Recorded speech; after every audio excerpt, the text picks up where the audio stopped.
I just ran 50 miles. Here's the story.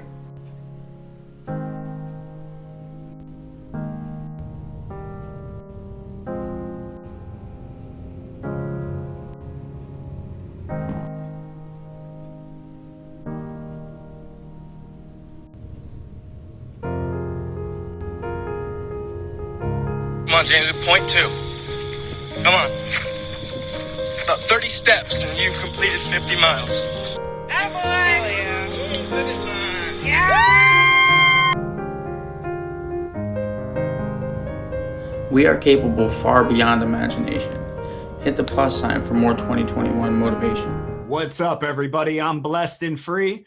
Welcome back to another episode of DOC TV. So if you guys already don't know, James has been on this channel before. We did part 1 to an interview where he kind of talks about what his life was like growing up and then, him getting into prison. If you haven't seen that, I'm going to link that in the description of this video. But we wanted to hit him back and get him on for part 2. So we're going to pick up where we left off on part 1. So, man, you're in prison in Ohio. And we were leaving off about like you having loved one in prison that, was hit or miss with the money. So how did you take care of that when you were in there? After a while, I stopped relying on her because obviously she wasn't coming through. And so I can draw. So my hustle in there was drawing. People would have me draw portraits of their family or their loved ones. And then they'd buy the portraits off of me. And that was how I paid for food and shit for a while. And I didn't want a tattoo because if I got in trouble, then it was going to mess up any chance that I had at halfway house coming home, transitional control. But then they denied me anyway. So then I was like, whatever, and started tattooing. Yeah. So were your parents like riding with you when you were in there? Or was that not like a source that you could rely on? No, yes and no. So like my mom's always been super supportive. She showed up to all my court dates always. The whole time I was down, my dad didn't talk to me at all. We didn't talk for like 2 years. My mom would have me call home on Sundays just to make sure I was doing okay and let her know what was going on. But while I was down, she made the drive to see me once. But like my parents, they weren't like financially set up or nothing, so they didn't like help me out with money. You'd have some kids come down and they're idiots. I don't know if no one like warned them about what to do, but like their parents would load up their books every week and these dumbasses would go down to the store, fill a net bag and be walking across the yard with so much shit, just a moving target. Yeah. And, by the end of the day, like they got their ass beat and got robbed for all their stuff. Yeah. So do you think like the reason that you didn't talk to your dad or, when all that was going on, was that because like you kind of burned that bridge before you got to prison? Or yeah. He's like, oh yeah. Oh yeah. That was it. So when you were in there, man, like what was like the one thing that you missed the most when you were locked up? Like genuine relationships. Yeah. I guess like where you're not checking to see like if someone has a motive behind it. Yeah, like even like the people that you were like cool with, like you can't trust on that, on that level. Right. So you're always kind of like looking over your shoulder, like why is this person? What do they want? Just like being able to like let your guard down, I guess. But I mean, even then when you get out, you can't let your guard down. It's like you gotta like work back into that. Yeah, that takes a minute too. So when you were in there, man, like how would you say that you did your time? Like for me, when I was in, mine was like real heavy into the workout game. And then like, I would play cards, like poker, spades. Like what was your routine like when you were down? Dude, in county jail, like waiting to go to prison, I knew exactly what I was going to do. I was going to get jacked as fuck. I was going to get tatted up and And that was my plan. What I didn't plan on was learning how to box. So my days were spent working out. I work out twice. And then there were like some older school dudes who had been down for a while who at night like would teach me and other dudes like how to box. Oh, that's what's up. And so I came in there knowing like absolutely nothing about how to fight or box or anything, and left like, I mean, shit, there's nothing else to do. So we trained every day. So I left like with a super solid foundation. When you got out, man, like what was going through your head like when you were getting, you know, your last couple months of being in prison? Did you have a plan, or were you kind of just gonna wing it when you got out? Mostly wing it, you know. I mean, the plan was to not like like fuck my life up again. And yeah. Yeah. But like that didn't work very well. So I mean, the plan was like, you know, stay clean and, you know, actually like try to be like a productive member of society and stay away from all the drugs and try to find a job and, you know, rebuild some resemblance of a life.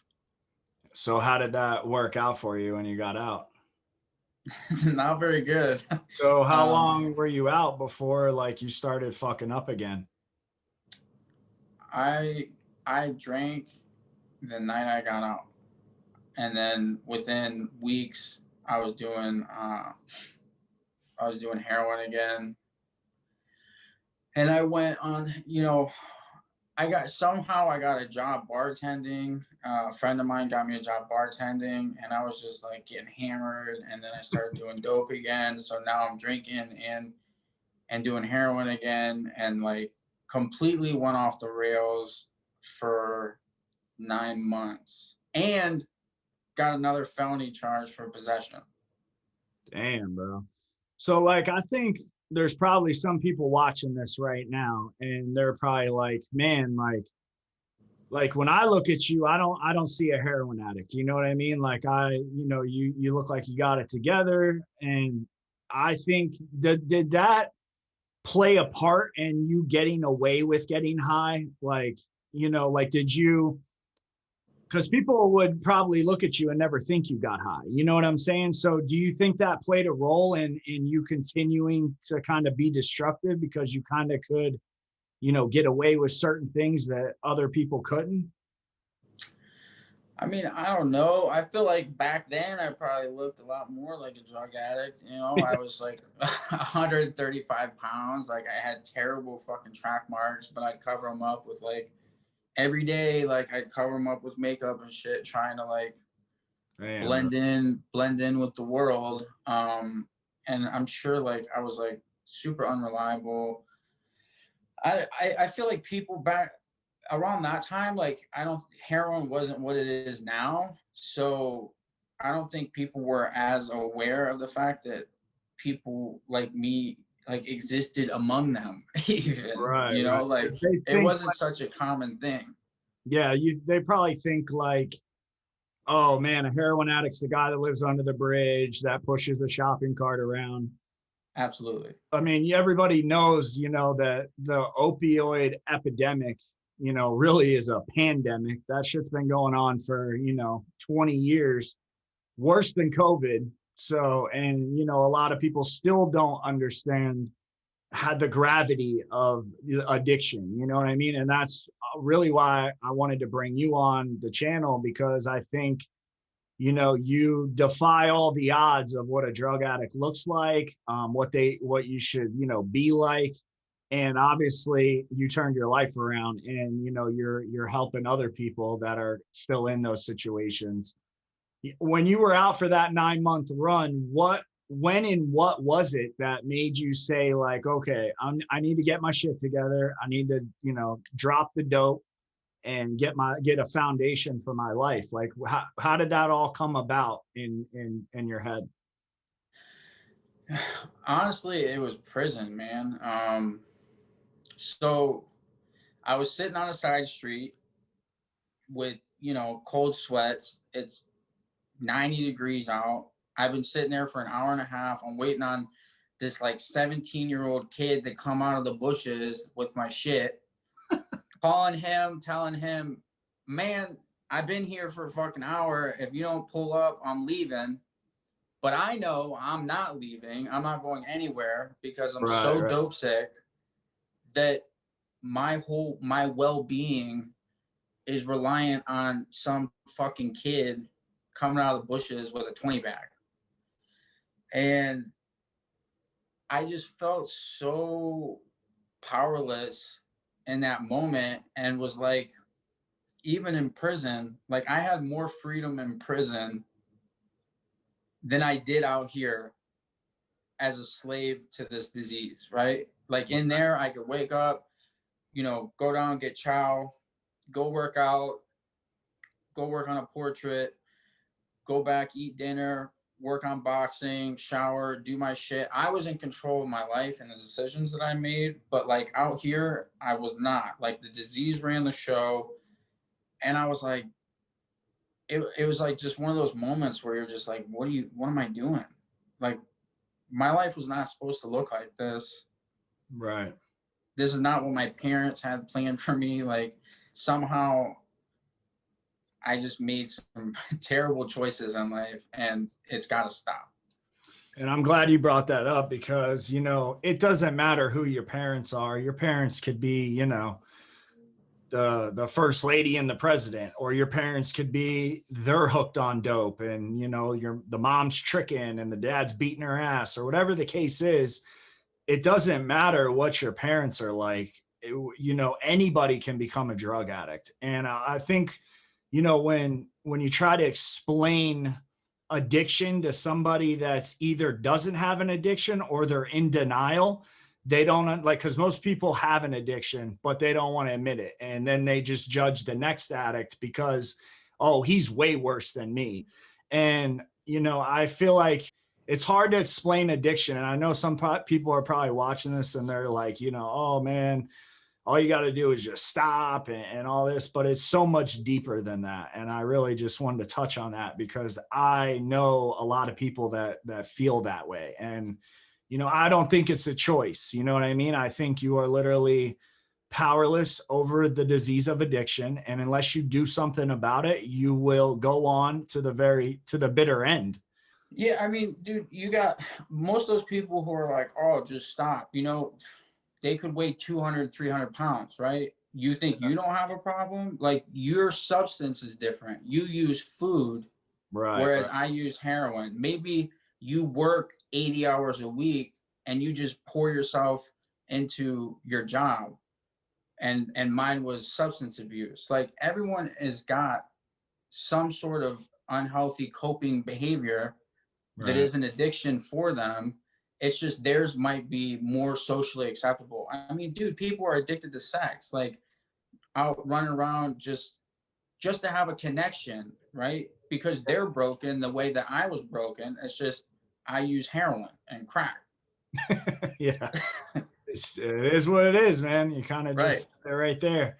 So what did it look like you turning your life from a heroin addict guy not being productive in society to where you are today? Like what was that progression like in your life, and how did you do it? Because I'm sure there's some people watching this that have problems like you had, and they want to know like, well, how the fuck do I get out of it? You know what I mean? What was your experience with that? So shortly after that buy, I realized like, like I said, I didn't want to do this anymore. And I was no stranger to 12-step meetings. So I went to a local meeting that I knew about. And, it was a big ass meeting. So the topic didn't even get around. And they were circling up. And I was like, hey, can I say something? And everyone's like, okay, yeah. And sat back down. And I just like was like, look, if I don't stop, I'm going to die. Like I'm 100% certain. And it was the first time that I ever asked for help. Like, they say just ask for help. But like, for some reason, I always convinced myself that I could do it on my own. And so some people after the meeting were like, hey man, like this is where I went for detox, or this is where I went for treatment. I called my parents and was like, yo, I'm a mess, but I want to get help. Can dad like add me to the insurance? Because I wasn't 26 yet. So I was able to get on my parents' insurance and got accepted into Glen Bay Hospital in Ohio for rehab. And the insurance only covered like 13 days of it, but I didn't need rehab. I needed a place to go to physically get off the dope. I knew that personally for me, what I needed was 12-step meetings. So it was just long enough to get through the withdrawal. And it was a place where like, I've committed to doing this. I've committed to seeing this through. So I'm not leaving. When I got out, I did all the things that were suggested that I had never done before, 90 meetings in 90 days, service work, get a sponsor, do all that. Never look back really. Like I knew that I never wanted to feel the way that I felt that day in that car ever again. I never wanted to feel like I had no control over my own life. And I mean, dude, how small can you feel? Like I felt so small, and so it's stupid to say, but like disrespected. Like this dude doesn't give a shit about my $20. So he can have me sitting there for fucking 10 hours. He don't care. Or he might not come back. Right. Or just never come back. Like I've been robbed plenty of times. Right. So I just never wanted to feel that small again. And so, one foot in front of the other, kept going to meetings, working steps, doing the recovery thing. But along the way, like really wanted to focus on, pushing those boundaries of who I could become. So I read a lot of books, and I've continued to exercise and do all that this whole time. And yeah, I mean, that was pretty much the recovery aspect of it. So what does your life look like today, man? Obviously that's been a while since you made that transition from broken to, mending yourself. What does your life look like today in the last, 2 months? What's going on in your life? Dude, my life is epic. So like early on in my recovery, I knew with like 4 felonies, I didn't have a whole lot of options for employment in any of the fields that I would want to do, or any of the fields that I felt would pay me financially what I wanted to make, to have the freedom that I have now. So I really went all in on like business and entrepreneurship and marketing and stuff like that. And fitness was always my passion. So I ended up starting my own fitness company like 5 years ago. And so I've been doing that. I've been self-employed for 5 years now, and it's given me exactly what I wanted, like financially, I'm doing well. I travel the world. I've been to Germany, France, Switzerland, Africa, Norway, Thailand. I've trained Muay Thai with world champion UFC fighters, like climb mountains. I pretty much do whatever I want now. That's And what's up, man. this year I bought my first investment property. At the end of this year, I get married. I mean, like, if 7 years ago you would have asked me, like, what's your, like brand new, like 30 days clean, like, what's your life going to look like? It would not be this, like I could have never imagined that my life would look like this. Because at that time, the life that I had lived up to that point, like my brain wouldn't have been able to like Comprehend open up, it. yeah, to the possibilities of me doing the things that I've done. Yeah, man. Well, that's an achievement, man. It's definitely something to be proud of. If you could say one thing to somebody out there that's watching this right now, and they just snorted a pill, or they just took a hit of crack, within the last week, and have problems with keeping, off that shit, what would you say to them, man? I would say that it hurts. I understand. I know that they're in pain. I know they are. because I've been there. I know the emotional pain that they are feeling on a day-to-day basis and the complete just hopelessness and powerlessness that they're feeling. And what I would say is that I understand where you're at and I've been there, and it doesn't have to be this way. Yeah. You know, there is help out there. You don't have to live the way that you're living now. You can't even imagine what your life could look like if you just put the shit down and do the work that we do in recovery. That's what's up, man. Well, hey, man, you want to give any social media shout out? I know you're pretty big on TikTok, and I'm going to actually share one of your videos, on this video. So if you want to shout that out, and, feel free to shout out any social media that you want to. So on Instagram, Anderson_ambition. On TikTok, I'm Anderson_ambition. And then on YouTube, I'm Anderson Ambition. All right. That's what's up, man. Well, hey, I just want to thank you for coming back on the channel, man. I think you have a positive message to spread, and I think a lot of people need to hear that. And, salute to you for, turning your life around, man. That's, like I was saying, bro, you should be super proud of yourself, super grateful for what life's given you these days. You know what I mean? And but anyways, man, if you guys watching this haven't, go ahead and subscribe to the channel, hit that thumbs up, turn post notifications on all, so every time we drop an episode, you can hear it first. And with that, it's DOC TV, and we're out.